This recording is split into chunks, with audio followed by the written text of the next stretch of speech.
Hey everybody, it's Rob from Flailthroughs. This is Gundam Battle Operation 2, and this is a guest video from iModoki, aka iMokona.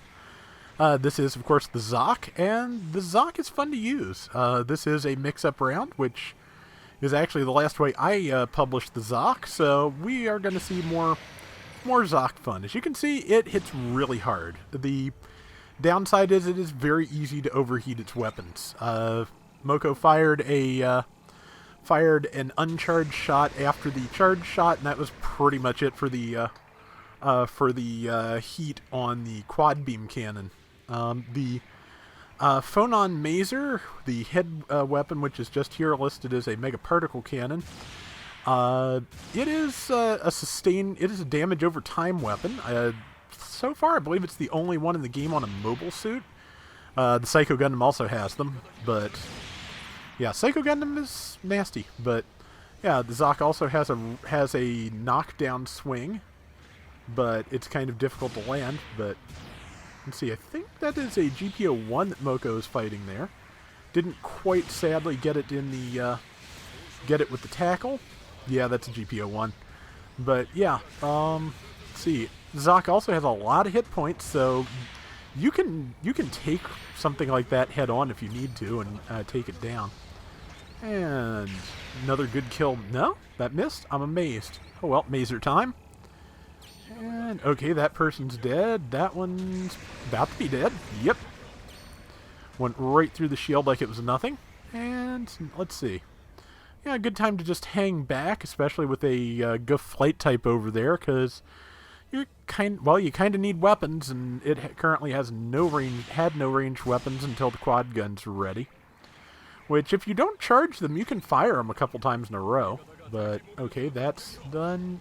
Just need a new victim for the Maser. And there's one. 5,700 damage. Very nice. Got the assist, obviously, because you better get an assist after that much damage. Jeez. And waiting for it. Beams. 5,000. Yeah.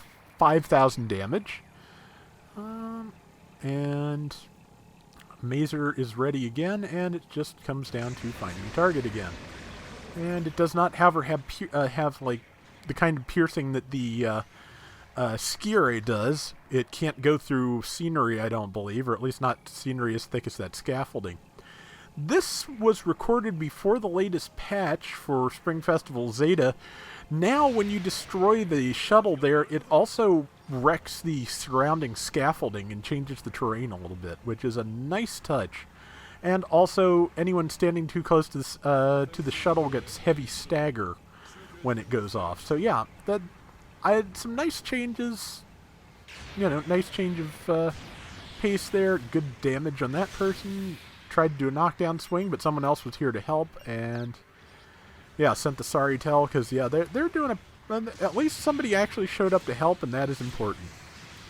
I think that's a Mark II. It didn't look like quite like the GPO-1 melee pattern, and I can't quite make it out from where I am sitting because I'm silly.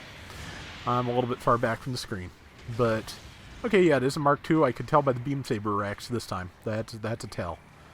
And there is a nice target-rich environment there for the Maser, but you have to watch out because you do squat a little bit when you go into scoped mode. So it just lowered the range of fire enough that Moko couldn't really zoom in, which is a shame. But they're doing pretty well. They've got a pretty decent lead. It's not a huge one, but it's enough.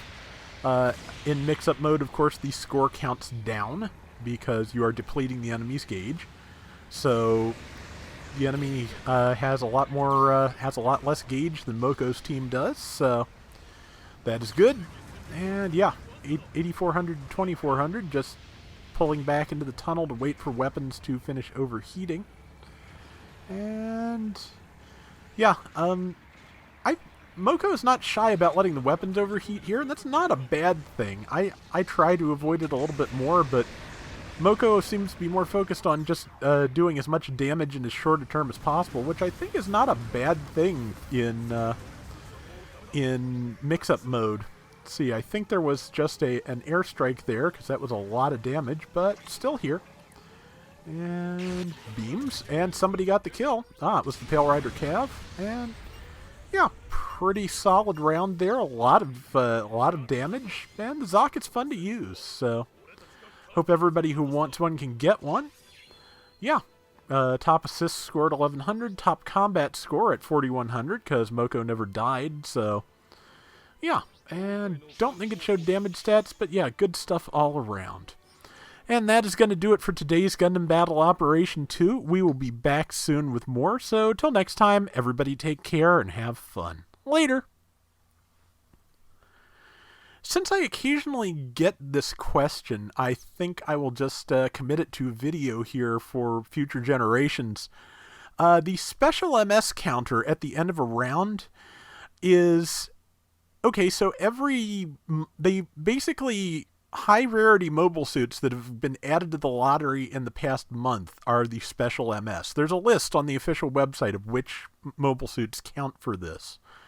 And that bonus is how many of those you own. And you get bonus DP and bonus clan points for owning those mobile suits. So as you probably saw, about an extra 100 DP on this round just for owning one of the 8.